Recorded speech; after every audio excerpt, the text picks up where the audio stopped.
Mi esposa me escribió, no vengas. Mi madre no te quiere aquí. Leí el mensaje parado en la entrada de la casa nueva, esa en la que acababa de poner mi nombre y mi futuro en juego, todavía sosteniendo la cinta roja que estaban a punto de cortar. Por un momento, honestamente pensé que se lo había enviado a la persona equivocada. Me quedé allí, con mis botas de trabajo gastadas sobre el concreto fresco y perfecto, viendo cómo llegaban las camionetas brillantes bajo un cielo gris y plano de Cedar Rapids. Sus primas, las señoras de su iglesia, todas bajaban con platos cubiertos y bandejas de comida. Mi teléfono vibró de nuevo. Tom, no hagas que hoy se trate de ti. Ese mensaje, lo sabía, si era para mí. Detrás de mí, el lugar parecía una foto de calendario de banco. 2 pisos, piedra falsa, garaje para 3 autos, ventanas grandes que daban a lo que solía ser un maizal en las afueras del pueblo. El tipo de casa del que mi suegra, Evelyn, había estado hablando durante 20 años. Algún día, decía siempre, rodeando fotos en revistas. Ese día finalmente llegó. Simplemente no tenía espacio para mí. 2 semanas antes, me había sentado en una oficina de vidrio en la cooperativa de crédito, firmando mi nombre hasta que me dio un calambre en la mano. 22 años en el sindicato local de instaladores de tuberías y los años posteriores, arrastrándome por áticos arreglando sistemas de aire acondicionado. Eso fue lo que hizo que los números cuadraran. Puse mi vieja camioneta Ford como garantía. Vacié lo último de mis ahorros. Es por la familia, me dije a mí mismo. Al otro lado de la calle, un par de nuevos vecinos se apoyaban en las barandillas de su porche, observando. Alguien pegó una pancarta en la puerta del garaje, bienvenida a casa, mamá. No mamá y Tom, solo mamá. Mi pulgar se detuvo sobre la pantalla. Podía escuchar la voz de Melissa en mi cabeza tan clara como si estuviera parada a mi lado. Tom, ya sabes cómo es mamá. Por favor, no empieces. Había escuchado esa frase, o alguna versión de ella, durante la mayor parte de nuestros 15 años de matrimonio. Escribí una sola palabra como respuesta, entendido. Luego presioné enviar. Uno pensaría que un hombre que sobrevivió a la tormenta del desierto en el 91 sería más difícil de sacudir. He tenido morteros cayendo más cerca que los mensajes de texto de mi esposa, pero mi madre no te quiere aquí, provocó algo diferente. No solo dolió. Trazó una línea clara alrededor de donde pertenecía yo y donde no una camioneta plateada subió lentamente por la calle y entró en la entrada sin frenar. Reconocí los faros. Melissa estacionó, sin mirar ni una sola vez hacia donde yo estaba parado a un lado. Evelyn bajó con un abrigo azul nuevo, el cabello recién peinado y toda la cara iluminada. La gente aplaudió cuando se giró para saludar. Sus ojos pasaron sobre mí durante medio segundo. Ni un asentimiento, ni un hola, solo una mirada rápida y plana como si yo fuera un poste de luz. Podría haberme acercado y dicho, de nada, lo suficientemente fuerte para que todo el vecindario lo oyera. En lugar de eso, dejé las tijeras ceremoniales brillantes, que habían comprado solo para este momento, en la pequeña mesa plegable junto al camino de entrada y retrocedí. Tom, ¿te quedas?, llamó uno de los diáconos mayores de la iglesia, con los brazos llenos de vasos de plástico. Forcé una pequeña sonrisa. No dije. Solo vine a dejar algo. Este no es mi día. Un altavoz Bluetooth empezó a tocar una canción country sobre bendiciones en casas grandes. Evelyn y Melissa se alinearon en la entrada de piedra que yo había pagado, sonriendo para las fotos mientras todos se reunían a su alrededor como si fuera una portada de revista cobrando vida. Caminé de regreso a mi camioneta y me subí. El asiento del conductor crujió de la misma manera que lo hace mi espalda al final de un turno largo. Cerré la puerta y las observé a través del parabrisas por un momento, riendo, posando, ajustándose los abrigos. Mi teléfono vibró una vez más antes de girar la llave. Por favor, no seas dramático. Podemos hablar más tarde. Te amo. Me quedé mirando esas 2 últimas palabras. Te amo. Justo debajo de no vengas. Casi me hizo reír. Luego puse la camioneta en marcha y me alejé de la mansión, pasando aceras nuevas y carteles de próximamente, de regreso hacia el lado más viejo de Cedar Rapids, donde las calles están agrietadas, la pintura se descascara y las casas parecen como si alguien realmente hubiera vivido una vida dentro de ellas. Para cuando llegué a la carretera principal, mi pecho ya no se sentía apretado. Simplemente se sentía vacío, como si alguien hubiera sacado los muebles de mi vida en silencio y hubiera cerrado la puerta al salir. Me dije a mí mismo que solo iba a casa. Lo que no sabía aún, mientras giraba a la izquierda hacia nuestra pequeña casa de 3 habitaciones en el lado norte, era que en menos de una hora, esa única palabra tranquila que envié entendido iba a ser la línea entre la vida que ellas estaban construyendo sobre mi espalda y la vida que yo finalmente estaba a punto de recuperar. Conduje a casa en piloto automático, pasando por las mismas calles que había tomado durante años, el Boulevard Ellis, la vieja tienda de cebos, el lote vacío del club de veteranos donde hacen frituras de pescado en verano. Cuanto más me alejaba de esa mansión, más se asentaba la verdad en mí. Algo se había estado rompiendo durante mucho tiempo, y yo había sido el último en notarlo. Cuando entré en nuestra entrada agrietada, la casa se veía igual que siempre, revestimiento blanco, canaletas caídas en un extremo, la luz del porche que Melissa siempre olvidaba apagar. Me senté allí por un minuto, con las manos en el volante, sintiendo cómo los años retrocedían. 15 años de matrimonio no comienzan con indiferencia y mensajes crueles. Comienzan con calidez y esperanza. El nuestro comenzó en una comida comunitaria de acción de gracias en la iglesia. Yo estaba parado junto a la mesa de postres tratando de decidir entre pastel de calabaza o de nuez, y Melissa se acercó con un plato lleno de pavó y batatas. «Pareces un hombre de pastel de nuez», dijo con una pequeña sonrisa. No se equivocaba. Me reí, ella se rió, y eso fue todo. Uno de esos momentos que no sabes que es importante hasta años después, cuando miras hacia atrás tratando de averiguar dónde cambiaron las cosas. A ella le gustaba que yo trabajara con las manos. Le gustaba que hubiera servido en la tormenta del desierto del 91. Me presentaba a la gente diciendo, Tom puede arreglar cualquier cosa, incluso mi viejo Chevy. Su hijo Robbie tenía 12 años cuando nos conocimos. Torpe, callado.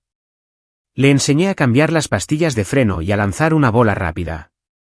Me llamó usted durante mucho tiempo antes de usar la palabra papá.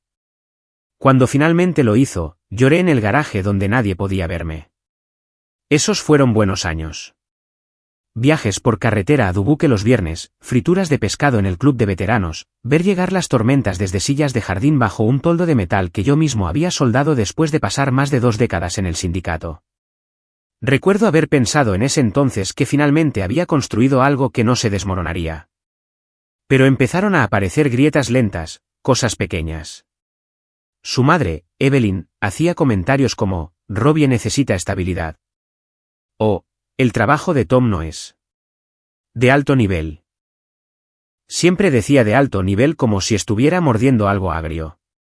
O preguntaba, Tom tiene seguro médico a través del sindicato y Melissa se apresuraba a responder por mí como si yo no estuviera allí parado. Pequeñas exclusiones, pequeños chistes, pequeñas decisiones tomadas sin mí. Y luego, otras más grandes.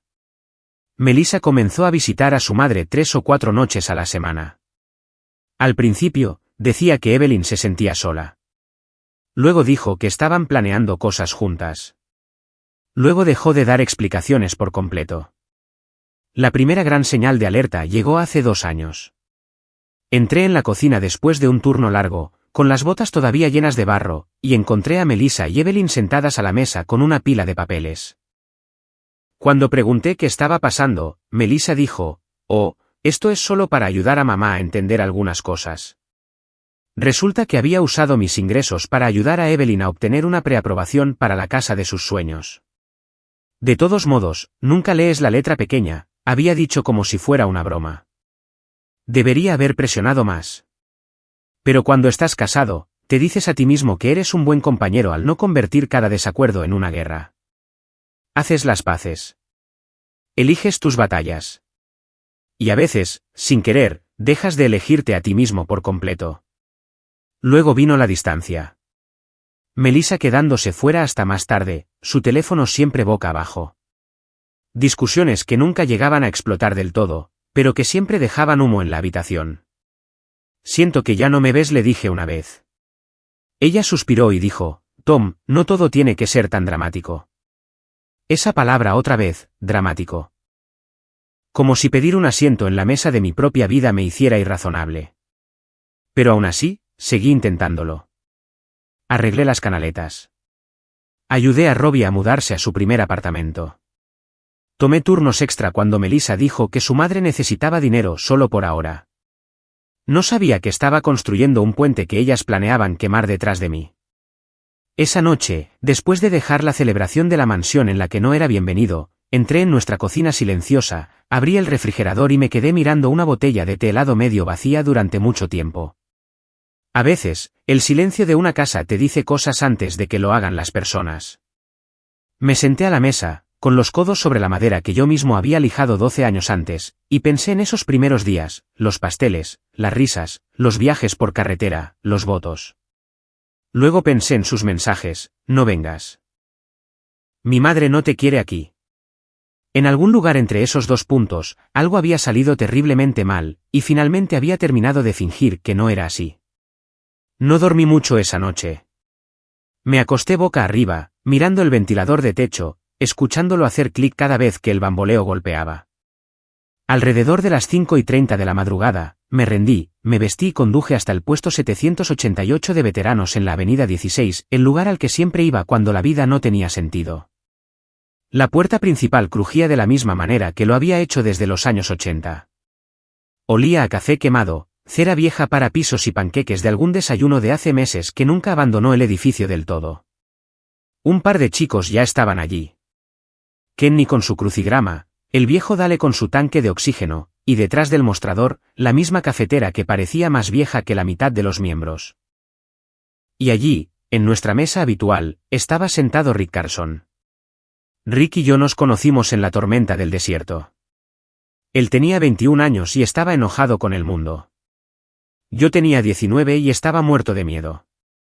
Regresamos como hombres diferentes, pero regresamos como hermanos. Él me daría problemas hasta el día en que uno de nosotros muriera. Me echó un vistazo y dijo: Jesús, Tom, pareces alguien a quien le robaron el dinero del almuerzo. Lo hicieron, dije, sentándome. Solo que en una casa de $780,000. Rick dejó su taza. Muy bien, cuéntame. Así que lo hice. El mensaje de texto, la fiesta, la forma en que Evelyn miraba a través de mí como si yo fuera parte del paisaje. Rick silbó por lo bajo. Hombre, sobrevivimos juntos a tormentas de arena. ¿Y me estás diciendo que dejaste que esas dos te echaran de su propiedad? No es mi propiedad, dije. No según el papeleo. ¿Qué quieres decir? Aún no lo sabía. No oficialmente. Pero tenía una corazonada, y me pesaba en el pecho.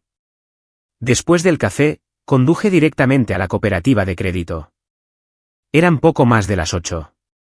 El vestíbulo aún estaba tranquilo. Una cajera joven llamada Megan me reconoció.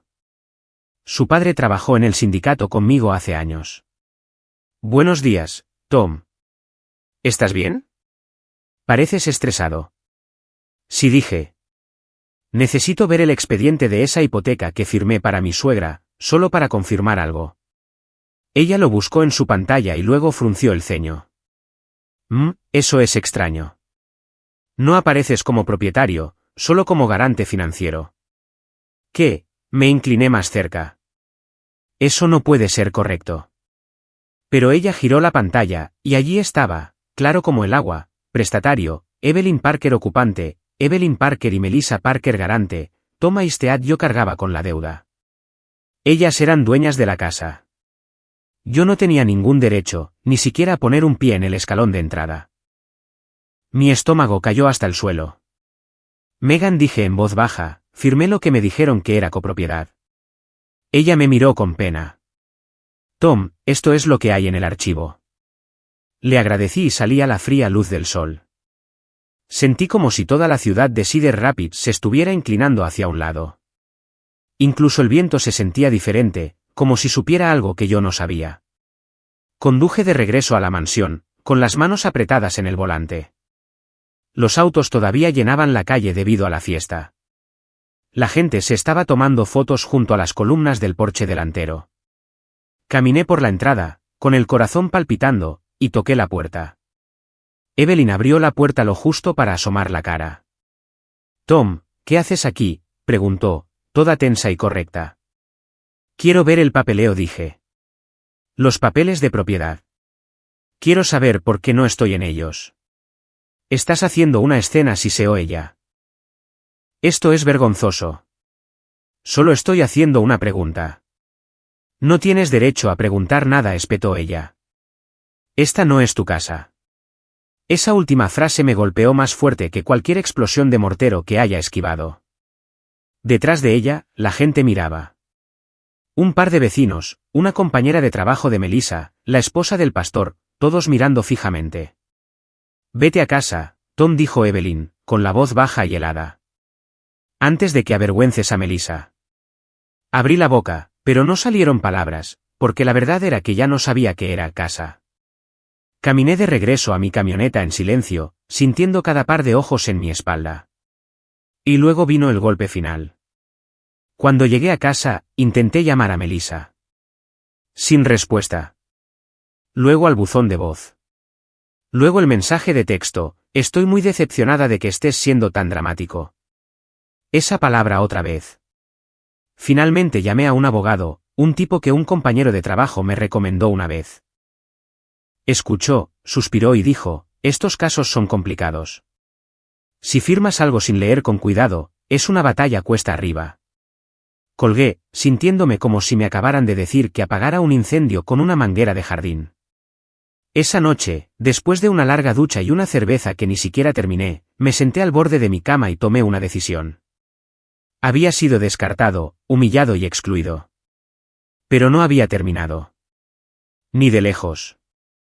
Me desperté a la mañana siguiente con un nudo en el estómago y la sensación de que algo en mi vida se había roto silenciosamente durante la noche. No roto a medias, sino partido limpiamente, como una rama seca que finalmente cede bajo años de presión. Hice café, me senté a la mesa de la cocina y miré por la ventana mientras el sol se abría paso a través de un cielo gris de Iowa. Nuestro patio trasero se veía igual que siempre, pasto irregular y una parrilla vieja, la pelota de béisbol de Robbie, descolorida hace mucho tiempo, tirada cerca de la cerca. Pero de alguna manera todo se sentía desconocido, como si alguien hubiera movido las paredes mientras yo dormía. Abrí mi aplicación del banco. No sé por qué. Instinto, tal vez. Y fue entonces cuando lo noté. Una transferencia que no reconocía. Luego otra, y otra. Pequeñas cantidades al principio. $200 aquí, $350 allá. Pero luego me desplacé más atrás. $4,000, $3,200, $7,000. A lo largo del último año, más de $42,000 habían fluido silenciosamente de nuestra cuenta conjunta a una cuenta etiquetada simplemente como Egg Parker. Evelyn. Mi mandíbula se trabó tan fuerte que me dolió. Fui a la habitación de invitados donde guardábamos cajas de papeles viejos y bajé todo. Estados de cuenta bancarios, formularios de seguros, cartas de la cooperativa de crédito. Melissa siempre decía que ella se encargaría de las facturas. Yo confiaba en ella. Ahora, mirando las fechas alineadas con las excusas que me había dado mamá, necesitaba ayuda, es temporal, no te preocupes por eso, me sentí enfermo. No enojado todavía, solo enfermo. Entonces recordé algo más. Nuestra cámara del timbre Nest guarda clips de audio cada vez que alguien se acerca al porche. A Melissa nunca le gustó esa cosa, decía que nos hacía parecer paranoicos. Pero ella no sabía que guardaba un archivo completo a menos que lo borraras manualmente. Abrí la aplicación, me desplacé, escuché. La mayoría de los clips eran aburridos, entregas de Amazon, niños vendiendo dulces para recaudar fondos, gatos callejeros. Entonces lo encontré. 2 noches antes de la fiesta, 11:42 de la noche, Melissa susurrando: ten, mamá. Ponlo en tu bolso. Evelyn susurrando de vuelta: ¿él no verá esto? No, respondió Melissa. Él nunca revisa nada. Y una vez que la casa esté a tu nombre, termino de jugar a la esposa. Él seguirá pagando de todos modos. El aliento abandonó mi cuerpo. No rápido, sino lento, como si alguien hubiera hecho un agujero en mis pulmones. Lo reproduje 2 veces, 3 veces. El tono, la certeza, la forma en que dijo, termino de jugar a la esposa, como si nuestra vida juntos fuera una farsa larga y agotadora de la que finalmente estaba excusada. Me senté allí en la casa vacía con las paredes cerrándose sobre mí. Y entonces sucedió algo. La náusea desapareció y una calma que no había sentido en meses se asentó sobre mí como nieve fresca. No iba a gritar. No iba a rogar. No iba a enviar mensajes largos que Melissa ignoraría. Iba a pelear inteligentemente. Agarré mis llaves y conduje hasta el centro, a la oficina de la abogada Carla Jensen. Una abogada que un tipo en el club de veteranos había jurado una vez que no se deja intimidar por nadie. Su edificio estaba frente al viejo tribunal, un lugar de ladrillo rojo que parecía que podría soportar un tornado. Carla tenía poco más de 60 años, ojos agudos, moño plateado, gafas con cadena. Cuando me estrechó la mano, fue firme. Firmeza de sindicato. ¿Qué está pasando, Tom?, preguntó, cerrando la puerta de su oficina. Le conté todo. El mensaje, la hipoteca, las transferencias, la grabación. Cada detalle se derramó de mí como agua de una tubería rota. Cuando terminé, ella se recostó, golpeando su bolígrafo sobre un bloc legal. Esto no será suave, dijo. El Tribunal de Familia de Iowa es lento. Debes estar preparado para 6 a 9 meses de papeleo, audiencias, retrasos. Pero se inclinó hacia adelante, por lo que me has mostrado, podemos protegerte a partir de hoy. Esa palabra proteger me golpeó más fuerte de lo que esperaba. ¿Qué necesito hacer?, preguntó. Necesitas reunir todo. Cada estado de cuenta, cada transferencia, cada mensaje de texto, cada grabación. Yo citaré el resto, pero debes mantenerte callado. No adviertas a tu esposa ni a su madre. No las confrontes. Controlaremos la narrativa legalmente. Me miró por encima de sus gafas. Y Tom, necesitas prepararte. Las mujeres como Evelyn no retroceden. Ellas lucharán. Asentí. Yo también. De camino a casa, paré en Casey's, tomé un café aunque mis manos todavía temblaban, y me senté en el estacionamiento mirando mi teléfono. Una hora antes, me había sentido como un hombre siendo empujado fuera de su propia vida. Ahora, sentía algo diferente. Por primera vez en mucho tiempo, me sentía como un hombre poniéndose de pie. Pasé los siguientes días moviéndome como un hombre con una misión silenciosa. Nada dramático, nada ruidoso, solo trabajo lento y constante. El tipo de trabajo que entiende un hombre de sindicato. No apresuras una soldadura. No fuerzas una tubería. Te mueves deliberadamente. Mides 2 veces, y te aseguras completamente de que el producto terminado aguante. Lo primero que hice fue imprimir cada estado de cuenta bancario de los últimos 2 años. Resalté cada transferencia que Melissa hizo a su madre, fechas, montos, notas como ayuda familiar o préstamo temporal. Creé una carpeta llamada Uso indebido de fondos y metí todo dentro. Luego vinieron los mensajes de texto. Cada mensaje frío, cada intento de hacerme sentir culpable, cada Tom, estás siendo dramático. Capturas de pantalla, marcas de tiempo, guardado en una memoria USB que Carla me dio. Luego el clip de audio.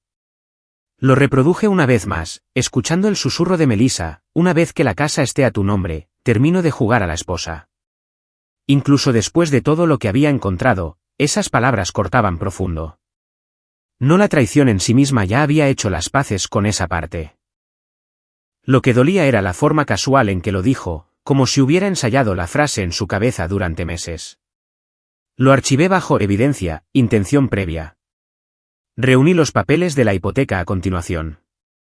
Estaban enterrados en un cajón bajo viejos manuales y tarjetas de cumpleaños.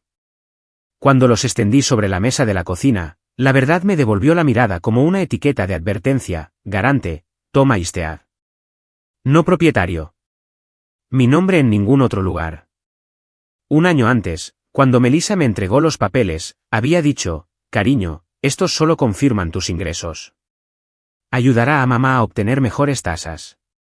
Es algo estándar. Y yo le había creído, porque eso es lo que se supone que es el matrimonio. Mientras clasificaba todo, el comportamiento de Melissa cambió. No fue sutil. Oscilaba entre inusualmente dulce y extrañamente fría, como si sintiera que algo se estaba moviendo bajo sus pies pero no pudiera decir dónde ni por qué. Una noche, se me acercó en la cocina mientras yo enjuagaba un plato. «Has estado callado últimamente», dijo. «Ocupado con el trabajo», respondí. Ella se acercó más. «¿Estamos bien?» En lugar de decirle lo que sabía, lo que había escuchado, lo que había descubierto, simplemente respondí, «Estamos bien». Pero mi tono debió sonar diferente, porque se congeló. Y por primera vez en mucho tiempo, parecía insegura. El miércoles por la tarde, Carla llamó. Evelyn contrató a un abogado, dijo. Ya está tratando de bloquear el acceso a algunos documentos financieros. Sentí que mis manos se apretaban en el volante. ¿Eso nos va a detener? No, dijo ella. Presenté una contramoción hace 10 minutos. También estoy solicitando una audiencia de emergencia. Prepárate. Lunes por la mañana, Tribunal del Condado de Lynn, 9 de la mañana. Mi estómago se hundió. No por miedo, solo por el peso de que todo se volviera real. Esa noche, 4 días después de que comencé a recolectar evidencia, me quedé despierto hasta tarde en la mesa de la cocina. La casa estaba en silencio excepto por el zumbido del refrigerador y el susurro ocasional de neumáticos en la carretera afuera. Extendí todo, cada carpeta, cada estado de cuenta impreso, cada mensaje de texto, cada correo electrónico, cada clip de audio. Los organicé por categoría, de la forma en que Carla me enseñó. Las tormentas legales no se ganan con ira. Se ganan con papel. A la 1:15 de la madrugada, cerré la última carpeta y la coloqué ordenadamente encima de la pila. Me senté allí por un momento, mirando hacia la cocina oscura, dejando que la verdad se asentara. El mensaje que Melissa me envió en la mansión había sido la chispa. Seguro. Pero lo que vino después, las grabaciones, las transferencias, las mentiras, eso había convertido la chispa en un incendio. Un incendio silencioso, lento y deliberado. Susurré a la habitación vacía, no con ira, sino con claridad. 1 hora después de que me dijiste que no fuera, empezaste a perderlo todo. Y por primera vez en meses, tal vez más tiempo, dormí profundamente. Llegó el lunes por la mañana, más frío que la mayoría de las mañanas de principios de primavera en Iowa. El tipo de frío que se mete en tus mangas y hace que tus huesos se sientan más viejos de lo que son. Me afeité, me puse mi mejor camisa de botones, la azul que Melissa siempre decía que me hacía ver decente en público, y conduje hasta el Tribunal del Condado de Lynn con la carpeta manila en el asiento del pasajero como un testigo silencioso. El centro de Cedar Rapids parecía cansado. Edificios grises, algunos corredores madrugadores, el olor a café flotando desde la cafetería frente a los escalones del tribunal. Estacioné, me senté allí un segundo y respiré lento. Había pasado por audiencias antes, quejas sindicales, disputas de papeleo de asuntos de veteranos, pero nada como esto. Adentro, la gente se movía por la sala de espera, parejas jóvenes peleando por la custodia, personas mayores susurrando a sus abogados, una mujer sosteniendo una pila de documentos contra su pecho como si fuera una armadura. La vida ordinaria del Medio Oeste. Tranquila, pesada, complicada. Carla me hizo señas. ¿Estás listo? Tan listo como puedo estarlo. Lo harás bien, dijo. Solo di la verdad y deja que la evidencia hable. Apenas nos habíamos sentado cuando la puerta se abrió. Y entraron Melissa y Evelyn con un hombre alto en un traje gris impecable detrás de ellas, su abogado. Tenía esa apariencia pulida de alguien que cobraba por hora incluso cuando parpadeaba. Melissa me miró brevemente. Evelyn no me miró en absoluto. Cuando llamaron nuestro número de caso, entramos en una pequeña sala de audiencias con paredes beige, una luz zumbante y un juez que parecía que ya llevaba despierto demasiado tiempo. Caso 24317, anunció el secretario. El juez miró por encima de sus gafas. Procedamos. Carla se puso de pie. Su señoría, estamos solicitando protecciones financieras de emergencia para mi cliente, el señor Aistead, debido al uso indebido continuo de fondos y tergiversación por parte de su esposa, la señora Parker, y su madre, la señora Evelyn Parker. El abogado de Evelyn se levantó como si alguien hubiera tirado de una cuerda. Su señoría, estas acusaciones son exageradas. La señora Parker ha actuado únicamente para apoyar las necesidades de salud de su madre. El señor Eistead está intentando castigar a su esposa por obligaciones familiares. El juez levantó una mano. Revisaremos la evidencia. Y entonces comenzó. Carla sacó los estados de cuenta bancarios, extendiéndolos uno por uno sobre la mesa como una tormenta que se forma lentamente. $42,611, dijo ella, transferidos sin el conocimiento del cliente. El juez los estudió, bajando las cejas. A continuación vinieron los documentos de la hipoteca. Su señoría, dijo Carla, mi cliente firmó creyendo que era copropietario. Fue engañado. Según lo presentado, él es el único responsable de la deuda sin ningún derecho de propiedad. Incluso el juez hizo una pausa ante eso. Luego ella reprodujo la grabación del timbre Nest. La habitación se quedó quieta. La voz de Melissa, una vez que la casa esté a tu nombre, termino de jugar a la esposa. Él seguirá pagando de todos modos. La voz de Evelyn, él no revisará nada. El juez se quitó lentamente las gafas. No miré a Melissa. No confiaba en mí mismo para hacerlo. Su abogado se apresuró a hablar. Su señoría, esa grabación. ¿Quién sabe cuándo? Carla lo interrumpió con calma. Con marca de tiempo, autenticada y capturada en la propia propiedad del demandante. Los murmullos del pasillo entraban como viento bajo una puerta. La cara de Melissa se arrugó, no estaba enojada, estaba asustada. Evelyn se inclinó hacia su abogado y susurró furiosamente, pinchando el aire con un dedo rígido. El hombre parecía atrapado entre ella y la evidencia. Muy bien, dijo finalmente el juez, con voz firme. Este es mi fallo. Contuve la respiración. Con efecto inmediato, todas las cuentas conjuntas quedan congeladas. Ninguna parte puede transferir o retirar fondos sin aprobación judicial. La responsabilidad hipotecaria será revisada, y el tribunal determinará si el señor Eistead sigue siendo responsable. Comenzará una investigación completa sobre mala conducta financiera. Golpeó su bolígrafo 2 veces. Y permítanme ser claro, este proceso puede tardar de 6 a 9 meses en resolverse por completo, pero el señor Eistead no sufrirá daño financiero adicional durante ese periodo. 6 a 9 meses. Más tiempo del que esperaba, pero justo. Realista. Y más protección de la que esperaba hoy. El juez asintió hacia Carla. Su cliente está protegido a partir de este momento. Evelyn se puso de pie de un salto. Esto es absurdo.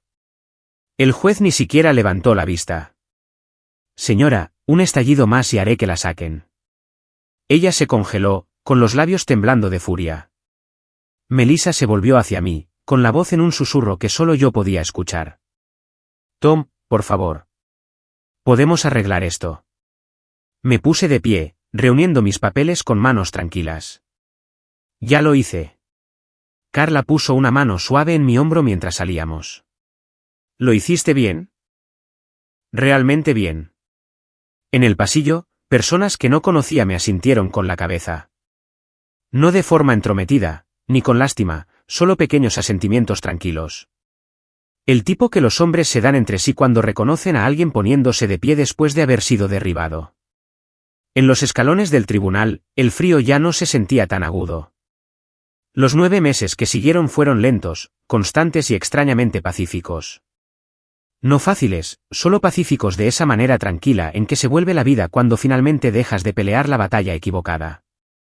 Me mudé a un pequeño alquiler cerca de Ellis Park, un apartamento sencillo de una habitación con pisos de madera viejos y vista al río si te inclinabas justo hacia la ventana. El propietario era un maquinista retirado que me dio un descuento porque le caían bien los hombres de sindicato, y eso fue suficiente para mí. Compré un sillón reclinable usado en Facebook Marketplace y lo puse frente a la ventana. La mayoría de las noches, me sentaba allí con una taza de té, viendo las luces del puente brillar en el agua. Melissa intentó llamar al principio, luego enviar mensajes de texto, luego correos electrónicos. No la bloqueé de inmediato. Simplemente no respondí. La verdad era que no la odiaba. El odio requiere energía. Lo que sentía era algo más tranquilo. El cierre de un capítulo que ni siquiera me había dado cuenta de que estaba terminando. Después de un tiempo, sus mensajes se detuvieron por completo.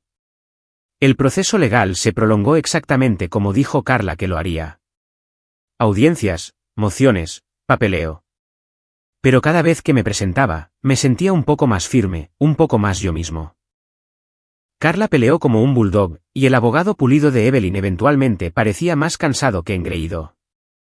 A mitad del proceso, un auditor financiero del tribunal revisó todas las transferencias y documentos. Su informe fue contundente: Tom Eistead fue engañado, explotado financieramente y excluido de una propiedad que se le garantizó que financiaría. Evelyn intentó argumentar, intentó justificar, intentó darle la vuelta a todo como un malentendido. Pero el papel no miente.